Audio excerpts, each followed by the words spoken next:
Alright, California just issued an Amber Alert.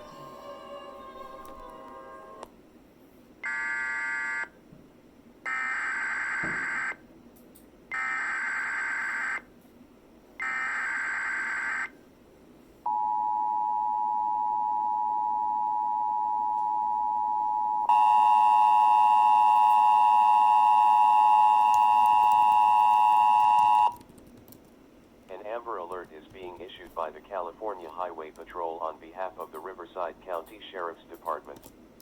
On July 4, 2021, at an unknown time, Celestine Stood III was abducted from Lake Elsinore, California. Celestine Stood III is a 1-year-old black male. The suspect, Celestine Stood Jr., is a 42-year-old black male, standing 5 feet 8 inches tall, weighing 160 pounds with black hair and brown eyes. The suspect should be considered armed and dangerous.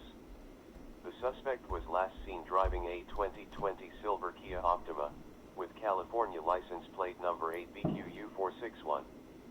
The vehicle may be fitted with a temporary dealer plate U335133. If seen, call 911.